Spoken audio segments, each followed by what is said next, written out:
Up to this point in Algebra 2, you have learned how to factor in order to solve a quadratic equation. And in the last lesson, we have learned that there's times when factoring will not work to solve, and you'll need some other method in order to do that. In the last lesson, we learned how to use a method called completing the square. But we learned as well that there are times when completing the square can be a real pain to use because of all the fractions. So I'm going to show you today a method that will always work. You can always use this even instead of factoring, instead of completing the square, and that is a method called the quadratic formula. Now before I get into this, take note that yes, this will work every time, but this may be more tedious at times than factoring. Factoring is probably the easiest one to use if you can pick up on the factoring right away. Completing the square, there are times when that method is not too bad as well. But quadratic formula will always work, but there are times when it may not be the easiest or most efficient solution. But before I get into how to use the formula, I need to show you where the formula comes from. And if you don't follow quite every detail of what I'm saying, that's not the end of the world. You at least need to know how to use the formula. But it is helpful to be aware of the fact that this formula does not come out of thin air, but it actually came from somewhere. Okay, so I'm going to walk you through how to get the formula, and then later I'll show you how to use the formula.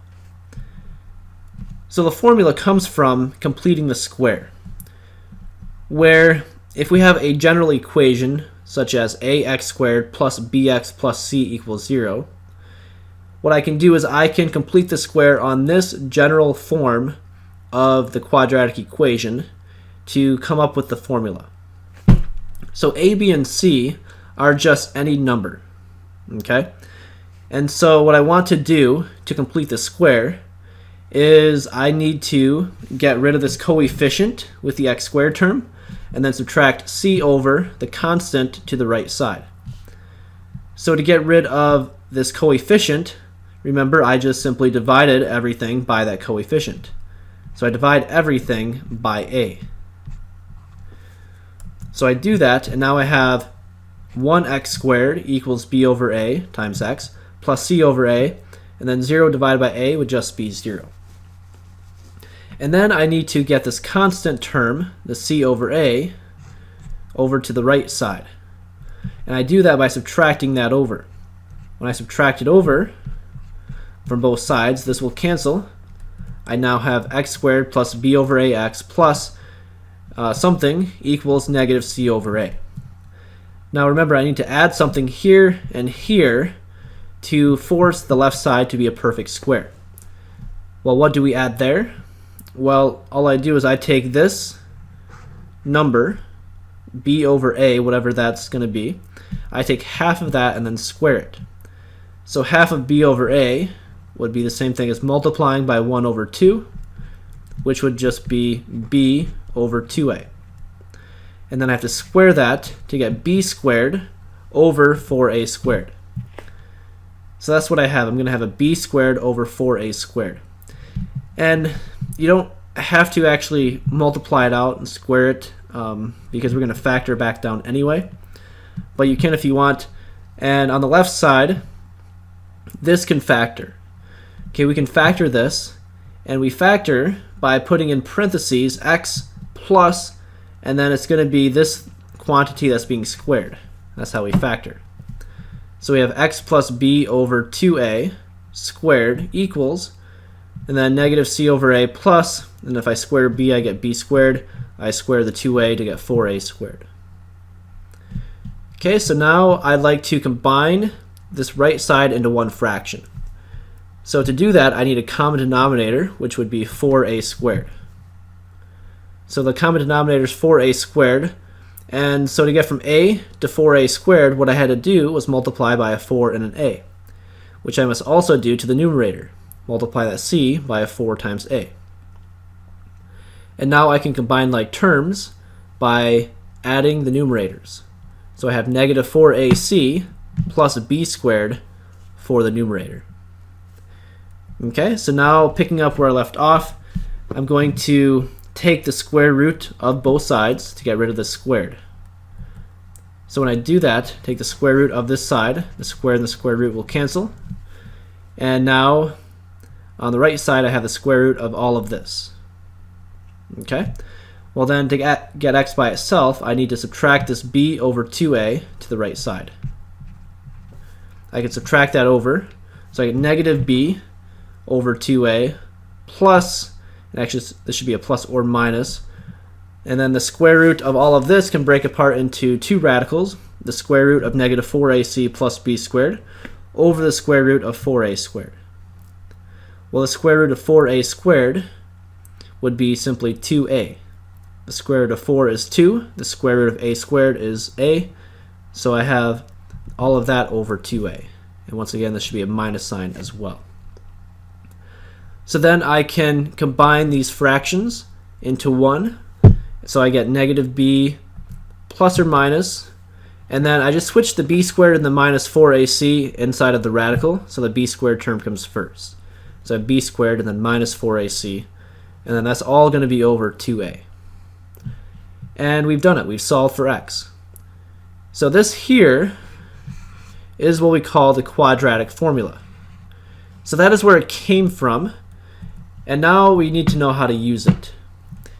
So when you use this, we need to get an equation into this format first, where you have ax squared plus bx plus c equals 0, where a, b, and c are just numbers. Once it's in this format, all I do is I take a, b, and c, whatever those numbers are, and plug it into this formula. So for example, here we have x squared minus 10x plus 16. So it's already set equal to 0.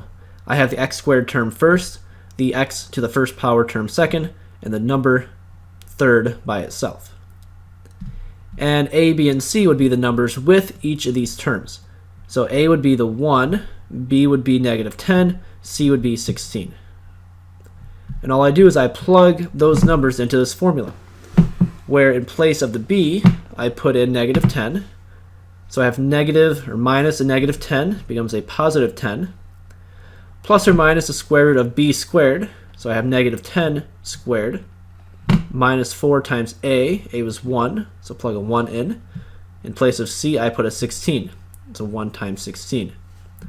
And down in the denominator, I have 2 times a, which in this case is 2 times 1. So from here, I just simplify, and I'm done. But be careful when you simplify that you don't make careless mistakes. And when I first learned this, my mistake was order of operations inside of the radical. Okay, make sure you do order of operations first, where you could do exponents, and multiply and divide, and then subtract. So here, negative 10 squared, I can do that first, so I get 100, and then I multiply the 4 times 1 times 16 to get 64. And subtraction right here, I do that after I square and after I multiply because of order of operations. So then 100 minus 64 would give you 36, and then the square root of 36 would be 6. So what I have is 10 plus or minus 6 over 2, which can give me two answers, where I have 10 plus 6 over 2, which would be 16 over 2, or 10 minus 6 over 2, which would be 4 over 2. 16 over 2 is 8, 4 over 2 is 2, so my solution would be 8, or it could be 2. Now notice, yes, in this example, factoring would work. Okay, factoring, you could factor and get x minus 8 times x minus 2 equals 0, set each part equal to 0, and we get x equals 8, x equals 2. So notice, the quadratic formula will always get you the correct solution, but if you can factor, factoring is much easier, much quicker if you can do it. Okay, but if you don't know how to do that, we do have this method as a backup. Here's another example where you have 2x squared minus 3x plus 7. And this example, the factoring would not work. Completing the square would be a real pain because we have fractions. We will have fractions. So in this case, quadratic formula would be our best method for solving. And what you do is you find a, b, and c. A is the number with the squared term, which is going to be the 2. B is the negative 3, which is with the x term. And then the 7 is going to be your c. By the way, it's just the number, not the x squared. I've seen many people before include the x squared with a, b, and c, and they'll get some weird answer when they finish. So take note, it is just the number by itself. Okay, and then from here, all I do is plug this into the formula, and then I simplify as necessary. So negative b, we have a negative, then minus 3, or minus a negative 3, which becomes a positive 3. And then b squared would be negative 3 squared. 4 times a times c would be 4 times 2 times 7. And then 2 times a would be 2 times 2. So simplify, we take negative 3 squared to get 9. And then 4 times 2 times 7 would give you 56. You can subtract 9 minus 56 to get negative 47. And simplify by getting rid of the negative in the radical. So to get rid of the negative in the radical, I can break it up into 2 radicals, where I have the square root of negative 1 times the square root of 47, and the square root of negative 1 is just going to be I. So we see here our solution is going to be 3 plus or minus I times the square root of 47. Now there are times when your equation may not be in the correct format, and you need to rearrange first if necessary. So to rearrange, what I want is the x squared term first, the x term second, and then the constant term third, and then set equal to 0. So notice it is already set equal to 0, but I need to rearrange this so that terms are in descending order. And also too, I'd like the x squared term to be positive. Okay, so make the x squared term positive and in descending order. So to do that, what I'd like to do is rearrange this. I get negative 4x squared, and then negative 7x, and then plus 5 equals 0. But I want this to be positive 4x squared. So what I can do is just divide everything by negative 1. Negative 1, so now I have a positive 4x squared plus 7x minus 5 equals 0. So basically I just change the sign of everything. And then here I have a would be this part with the x squared term, which is 4. B would be with the x term, which is 7. And then c is the constant, which would be negative 5. And then from there we can solve if we wanted. Here is one last example, where once again we need to rearrange first so that everything is set equal to 0 and that everything is in descending order. So to do that, I need to get rid of this 4 and negative 2x, bring it over to the left side so that the right side is equal to 0. So if I subtract 4 from both sides and add 2x to both sides, then I'm going to have 0 on the right side, and the right side I'd have, or left side I'd have x squared plus 2x minus 4, and then equal to 0. And so from here, notice this would not factor. Completing the square would be a decent solution or method to solve, but we're working with quadratic formula, so we'll show you how to do it with quadratic formula in this example. So for quadratic formula, we need to know what a, b, and c are. A is going to be a 1, b would be a 2, and then c would be a negative 4. So plug that into your formula, which you should have memorized, and we're going to get, instead of negative b, we have negative 2. Instead of b squared, we have 2 squared. Instead of 4 times a times c, we have 4 times 1 times negative 4. And instead of 2 times a, we have 2 times 1. So now just simplify. 2 squared is 4. 4 times 1 times negative 4 is negative 16. So we have minus a negative 16, which is a plus 16. And then 2 times 1 is just 2. 4 plus 16 is 20. And then simplify as needed. Here we have the square root of 20, which can break down to be a product of 2 times 2 times 5. We can pull out a group of 2's. We have one group of 2's, so we pull out 1, 2. We're left with a 5 on the inside. So we have negative 2 plus or minus 2 square root of 5 over 2. But notice every term you can divide by 2, which leaves me with a 1, 1, and 1. So my solution would be negative 1 plus or minus the square root of 5.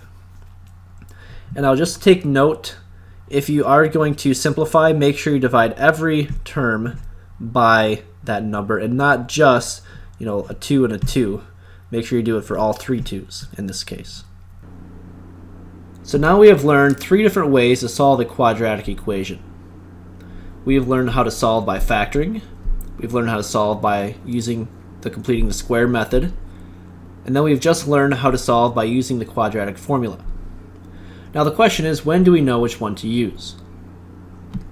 Well, factoring will sometimes work, but not all the time. Completing the square will always work, and the quadratic formula will always work. So factoring is the best solution, the best way to get to your solution, if you know how to factor and if it's even factorable.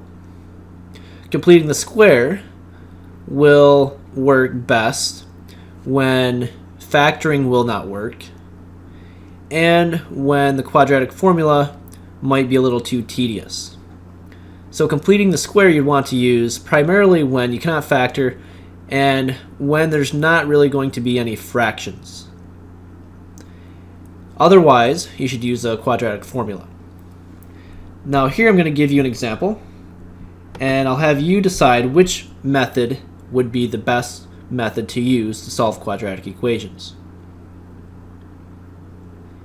Now if you said factoring would be the easiest solution. Completing the square would not be too bad. That might be the second easiest. And the quadratic formula would probably be the most difficult, be the most tedious.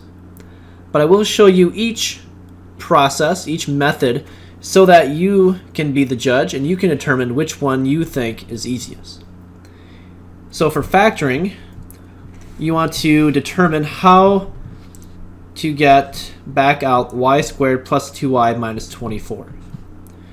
Well, we know to get y squared is going to be y times y.